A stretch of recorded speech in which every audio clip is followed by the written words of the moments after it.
আমাদের আজকে আমাদের আলোচনার বিষয়বস্তু হচ্ছে কনুর পাখি ব্রিডিং নিয়ে। কারণ আমার কাছে নিজের যেহেতু এক্সাম্পল রয়েছে নিজের সেটা সম্পর্কে আপনাদের আমি মানে বলতে পারবো। তো সেই ক্ষেত্রে চলুন ভিডিওটা, ওয়েলকাম ব্যাক পাখির বিদ্যালয়। তো চলুন আজকের টপিক, কনুর যারা ব্রিডিং করাচ্ছেন কিন্তু সাকসেস পাচ্ছেন না, বা এখান থেকে শুধু কনুর কেন, আপনারা যে কোনো পাখির ব্রিডিংকে কীভাবে মানে আফটার হ্যাচিং বেবি কীভাবে আমরা কন্ট্রোল করতে পারি, আমার এটার ওপর তো প্রচুর ভিডিও রয়েছে। ইনফ্যাক্ট তার ওপর আমার ইবুক রয়েছে, যেটা মানে একটা বুকও রয়েছে আমার এটার ওপর, যে আফটার হ্যাচিং বেবি কীরকমভাবে কন্ট্রোল করবেন। বাট আমি কি করি, এটাই হচ্ছে মেন বক্তব্য।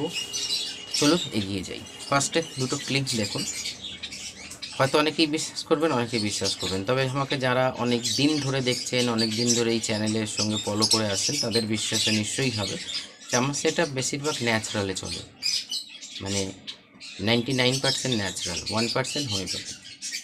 তো সেই ক্ষেত্রে বলি যে এখানে যে দেখুন 10 ডিমের সংখ্যা দেখেছেন, এবং তার থেকে একটা বড় জিনিস লক্ষ্য করুন আর একটা ক্লিপে, যে মা বাবা ছাড়া আরও কিন্তু আছে, ঘুরে বেড়াচ্ছে দেখুন বক্সের মধ্যে।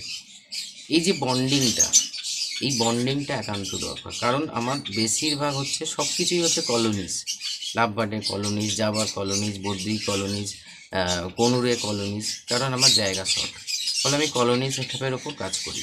তো সেখানে দেখুন মা বাবা বাচ্চার কাছে রয়েছে, তার সঙ্গে অন্য একটা পেয়ারও কাছে রয়েছে, যেখানে কোনো রকম কোনো মারপিট নেই। আর সবথেকে বড় জিনিস হচ্ছে যে ন্যাচারাল যে খাওয়া দাওয়াগুলো আমি প্রোভাইড করি, একটা কনুর স্পিসিস অফ বার্ড আমার কাছে আছে, যেখানে পাইনঅ্যাপেল, গ্লুকোসাইড, ইয়েলোসাইড, অ্যান্ড তার সঙ্গে সঙ্গে আপনার বলুন না শান্ত একটা পিস রয়েছে, ছেড়েই দিন। বাট না কোনো সিনাটানের প্রবলেম। আমি আজ পর্যন্ত 2000 প্রায় হয়ে গেল 19 থেকে কনুর আমি পুষতে চলেছি, মানে ওই তার আগে লাম্বার টাব্বার বদ্রি আদৌ ভ্যারাইটিস ছিল। বদ্রিরও আমার প্রচুর ভ্যারাইটিস, আমি অনেকবার উল্লেখ করেছি যে আমার বাড়িতে বদ্রি সমস্ত রকম স্পিসিসের ওপর কাজ করেছি, কিন্তু লাভবার্ডের ওপর আমার ফ্যাসিনেশন বেশি বলে, তো কোনো একজন যে বার্ডস লাভার তাকে আমি দিয়েছিলাম, সে যত্ন করবে বলে। তো তারপর আমি আবার লাভবার্ড নিয়ে কাজ করি, মানে ব্যাপারটা হচ্ছে একার। কিন্তু 2019 কি 18 এরকম হবে, কনুর আমার কাছে রয়েছে, কিন্তু আজ পর্যন্ত একটা কনুরকেও না আমি কোনো রোগের জন্য ওষুধ দিয়েছি, না আমি তাদের কোনো সিনাথান দেখেছি। দেখুন বিশ্বাস ব্যাপারটা হচ্ছে, দেখুন আমি কোনো এভিডেন্স দেখাতে পারবো না আপনাদের যে আমি ঢপ মারছি না সত্যি কথা বলছি, সেটা বিশ্বাসের উপর দাঁড়িয়ে। তো পাখির চেহারা থেকেই বুঝতে পারছেন, একটা পেয়ার যদি 10টা এগ লে করে আর 10টাই ফার্টাইল হয়, আমি চাইছি যে ধরুন 10টাই যেন বাচ্চা না হয়, তাহলে সামলানো মুশকিল হয়ে যাবে, কারণ মা বাবা তো এত কিছু সামলাতে পারবে না, আমাকে মানে আমাকে হ্যান্ডফিলের জন্য নিতেই হবে। তো এই যে গল্পটা কিন্তু মেডিসিন দিয়ে হয়নি, বা বিদেশি কোনো সাপ্লিমেন্ট দিয়ে হয়নি। কিছু জিনিস আমি মেনটেন করেছি, সেটা হচ্ছে যে 1 নম্বর, কনুর যেহেতু একটু ইন্টেলিজেন্ট বার্ড অন্যান্য পাখির থেকে, প্যারট গ্রুপের, মানে ধীরে ধীরে তো কনুর থেকে আমরা উপর দিকে যাব, ফলে আমার সেটআপে অলওয়েজ বক্স লাগানো থাকে। ওরা ওদের ইচ্ছা মতন ব্রিড করবে, আমি কখনো এদের মেডিসিনের মাধ্যমে ফোর্স করি না যে আমার এত টাকা খরচা হয়ে যাচ্ছে সেই জন্য আমাকে বাচ্চা দিতে হবে। 1 নম্বর, সেই জন্যে এই ফ্যাসিলিটিটা, এই অ্যাডভান্টেজটা আমাকে দিতে হয়েছে ওয়াইল্ডের মতন, এটা আমাদের দেওয়া উচিত। ছোটো পাখি যে এই কারণে লাগানো নেই, ছোটো পাখির তো অত সেন্স গ্রো করে না, ফলে এরা মেটিং করেই যাবে, মানে একটা নির্দিষ্ট জায়গা দেখলে মেটিং করেই যাবে, ডিম দিয়েই যাবে। এত থেকে আমার ওই মানে জায়গাটা নেই যে এদের বেছেই খেতে হবে। তো সেই ক্ষেত্রে আমার লাফাটের কোনো সিস্টেমেটিক্যালি সেরকম নেই, সিজন আসছে আস্তে আস্তে দেবো, ওই একটা কি দুখানা ক্লাচ ব্যাস কমপ্লিট। কিন্তু ব্যাপারটা হচ্ছে কনুর একটু মুডি বার্ড, ইন্টেলিজেন্ট বার্ড, ব্রিডিংয়ের জন্যে মানে এই সাইকোলজিটাকে আমাকে ওদের জানতে হয়েছে। এমনি তার জন্যই বারবার বলি পাখিকে বুঝুন, কনুরা বাড়িতে আছে খুব ভালো কথা, কিন্তু তাকে কতটা আপনি তাকে সময় দেন, কতটা বোঝবার জন্য সময় দেন, ওর মাইন্ডসেট কতটা কীরমভাবে গ্রো করছে। ফলে বক্স আমার দুটো বক্স, এই দুটো বক্স অলওয়েজ লাগানো থাকে, আর একটা বক্স লাগাতে হবে 3 পেয়ারের মতন হচ্ছে একই কলোনিতে। তো সেখানে ব্যাপারটা হচ্ছে 1 নম্বর পয়েন্ট এটা।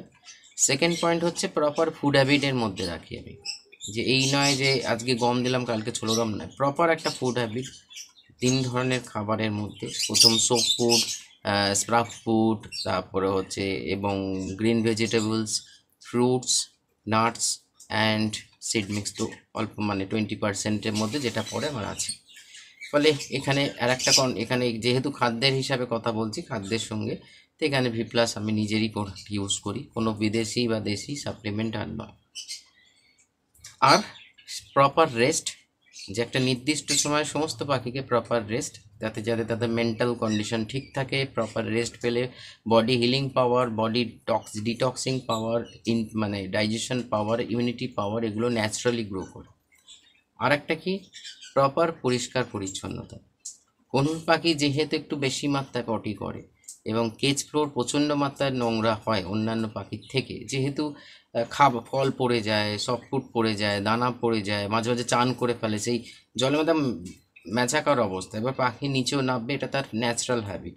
ফলে আমাকে ডেলি আমি 2 থেকে 3 বার পরিষ্কার করি, যেখানেই থাকি না কেন, যেখানেই যে কর্মই থাকুক না কেন। ইনকেস আমি ধরুন কালকে একটা জায়গায় তো গেছিলাম, তো আস্তে আস্তে দেরি হয়েছে, আমাকে এত টপে থাকে, যারা বাড়িতে এসছে জানে, ওপরে এসে পরিষ্কার করেছে, এই নয় যে ধামা চাপা দিয়ে দিয়েছি। পরিষ্কার পরিচ্ছন্নতা মেন, মানে এটা আমার মানে হ্যাবিট হয়ে গেছে।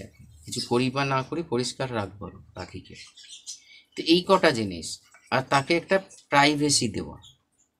প্রাইভেসি দেওয়া মানে হচ্ছে, দেখুন ফার্স্ট হচ্ছে আমি বক্সটা লাগিয়ে রেখেছি, তো এই বক্সের মধ্যে তারা কী করুক, গিয়ে বসবাস করুক, গিয়ে থাকুক, তা ডিম বাচ্চা আপনি তো চোখের সামনেই দেখলেন। এবং প্রত্যেকটা ডিম, এখানে হয়তো ক্যামেরায় বোঝা যাচ্ছে না, প্রত্যেকটা ডিমই ফার্টাইলি আশীর্বাদে। কী করে সম্ভব? আর একটা পেয়ার, যেটা পেয়ারকে দেখলেন, ওরা এতটাই বন্ডিং একে অপরের সঙ্গে, এই দিকের একটা বক্স আছে সেখানে এগলে করেছে, মানে দুজনে কিন্তু সেপারেট বক্স দিতে, কিন্তু একে অপরকে অ্যাক্সেস দিচ্ছে, এতটাই ভালো বন্ডিং এখানে রয়েছে। তো এই যে জিনিসটা, এটা ডেভেলপ করতে সময় লেগেছে। এমনি হঠাৎ করে একদিন নিয়ে এলাম, 1 মাসে পরে বন্ডিং হয়ে গেল, এরকম ব্যাপারটা না। এবার এখানে হচ্ছে ধরুন জোয়ান জিরে মৌরির জল, কোনো দিন পুদিনা পাতার জল, কোনো দিন নিম পাতা, তুলসী পাতা, তো ধরুন একটা ডেলি লাইফের ব্যাপার আছে। তো এখানে ডিওয়ার্মিং আমি কিন্তু করাইনি। ডিওয়ার্মিং মানে হচ্ছে নিম চুইং করে, যেটা নিম পাতা চিবিয়ে যেটা খেয়েছে, ব্যাস ওইটুকুনি।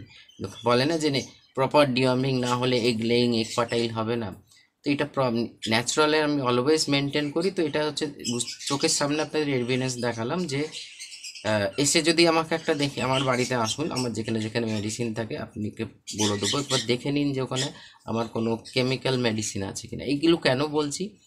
আপনাদের সজাগ করার জন্য। আমাদের মধ্যে যেই বদ্ধমূল একটা ধারণা আছে না, যে মেডিসিন দিয়েই করালে প্রপার ডিওয়ার্মিং হবে, তাছাড়া হবে না। নেচারের ওপর বিশ্বাস রাখতে শিখুন, কারণ সেই আমাদের এখানে পাঠিয়েছে, তার মাধ্যমে আমরা এই জগতে বেঁচে রয়েছি।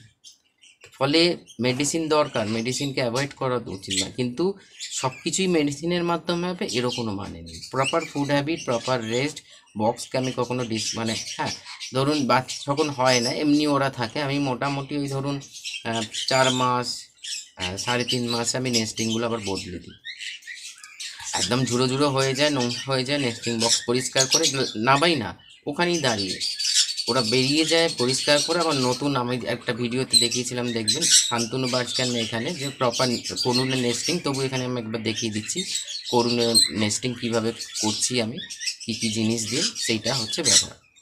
সেটা আবার নতুনভাবে দিয়ে দিই, ওরা ওদের মতন থাকে। এবং প্রপার ফুড হ্যাবিট, যেখানে ছোলা, ভুট্টা, গম, বেবিকর্ন, সুইট কর্ন, অঙ্কুরিত খাবার, শোক খাবার, যেখানে বরবটির দানা, সয়াবিনের দানা আপনাদের দেখিয়েছি।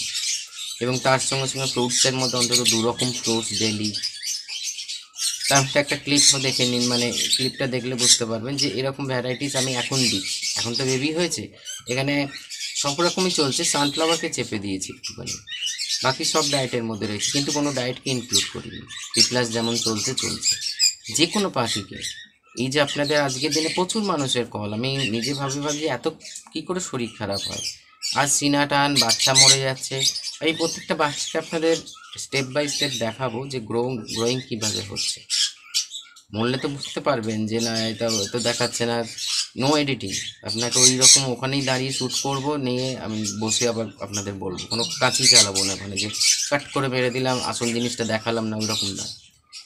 এতগুলো কনফিডেন্সের সহিত এই কারণে বলছি, আমার ভরসা আছে ওদের প্রতি যে যদি 10টাই বাচ্চা জন্ম দেয় 10টাকে ও মানুষ করতে পারবে। তবুও চাপ কমানোর জন্য আমি হ্যান্ড ফিডে তুলে নেব একটা নির্দিষ্ট সময়। আমি জানি এইটুকুনি বাচ্চাকে কী করে খাওয়াতে হয়, কিন্তু এই ওয়েদার আমি চান্স নেব না, ঠিক আছে? কারণ এক্সপার্ট মানে এই নয় যে আমি প্রকৃতির সঙ্গে খেলবো, তা নয়। জানি কিভাবে খাওয়াতে হবে, কিভাবে রাখতে হবে, হিটে রাখতে হবে, কিন্তু এই জায়গাটা আমি মেনটেন করতে পারবো না। তাহলে যেটা মেনটেন করতে পারবো না, আমার কোনো অধিকার নেই একটা মানে প্রাণকে মৃত্যুর মুখে ঠেলে দেবো। একটা নির্দিষ্ট সময় যেখানে ওয়েদারকে সুটেবল হয়ে যাবে, তখন আমি তাকে নামিয়ে হ্যান্ড ফিট করাতে পারবো। তো এই জিনিসগুলো ফ্রেন্ডস বলার একটাই কারণ, ভুল যে ধারণাগুলো আছে একটু মেনটেন করুন, আপনারও ঘরে এরকম সাকসেস আপনি পাবেন। নমস্কার।